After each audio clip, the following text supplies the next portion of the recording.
弟兄姊妹平安，今天是2026年2月6号。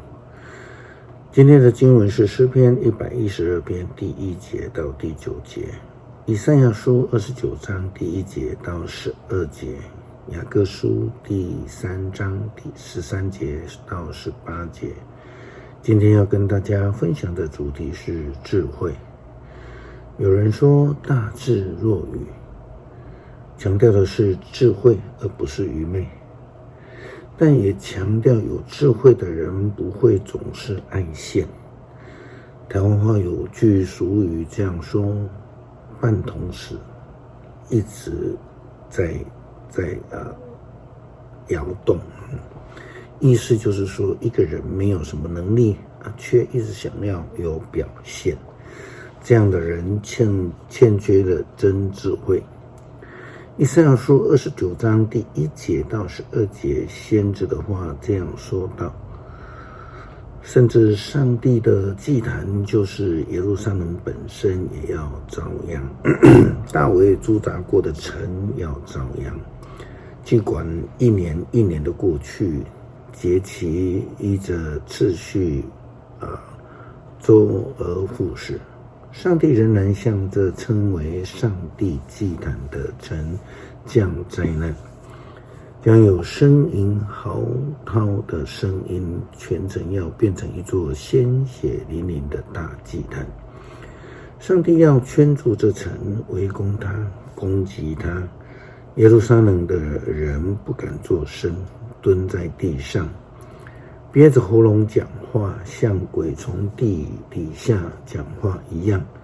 耶路撒冷啊，所有的攻击你的仇敌都要像灰尘一样的被吹散。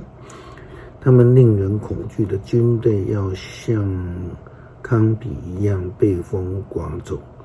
忽然出乎意料，上主万军的统帅要用猛烈的雷轰和地震，要差遣巨响、暴风和烈火来拯救你，然后来攻击上帝祭坛的各国军队都要溃败。他们的武器和军备都像梦，像夜间的幻象一样消逝。来攻击耶路撒冷的各国军队要像一个快饿死的人在梦中大绝，醒来的时候仍然饥饿，他们像快渴死的人在梦中大渴，醒来的时候依旧干渴。你们继续做愚蠢的事吧，继续盲目吧。你们还没有喝酒，已经醉倒；滴酒不沾，已经摇摇摆摆。上主使你们昏昏欲睡，他关闭你们的眼睛。先知应该是人民的眼目，但是上帝遮蔽了他们的眼睛。所有的意象的意义都对你们隐藏起来，像一本封闭着的书卷。你们拿这个书卷请饱学之士读，他一定告诉你们他不能读，因为这书卷是封闭的。你们读，请目不识丁的人读，他会告诉你他不会读。有时候承认自己的不足，也是一种智慧者的表现，这是很棒的谦卑态度，是智者的表现。雅各书提到，你们中间有聪明智慧的人吗？然后他就建议了智慧者应当要有的品性和行为。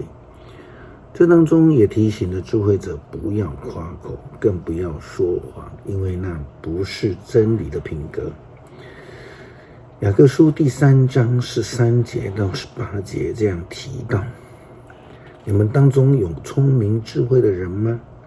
如果有，他就应该要以充满着谦卑和智慧的好行为来表现他们美好的生活。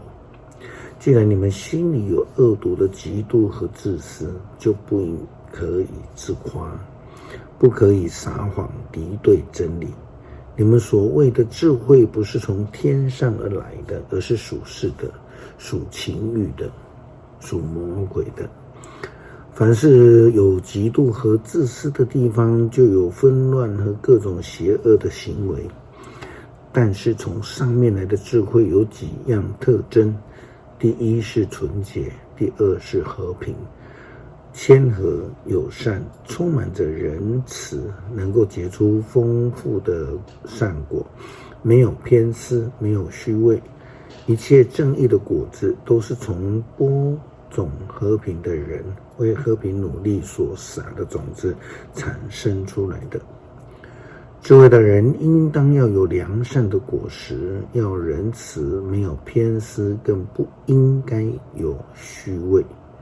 诗篇112篇第1节到第9节，要赞美上主，敬畏上主的人多么有福啊！喜欢遵行上主诫命的人多么有福啊！义人的后裔一定蒙福，他的子孙在地上总会强盛，他的家族富裕繁荣，他的义行存到永远。有光在黑暗中照耀着正直人，照耀着慈爱怜悯公义的人。慷慨好施的人有福了，他以诚实经营业务，义人永不失败，他永远不会被遗忘，他不因坏消息惊惶，他的心坚定，一心信靠上主，他不忧不惊，他确信会看见仇敌的衰败，他慷慨周济穷苦人，他的仁义永存，他将强盛受人敬重。求主赐给我们智慧，让我们以智慧的品格行为来款待人，让我们不骄傲，不徇私，不说谎，以善待人。祷告奉主耶稣基督圣名求，阿们。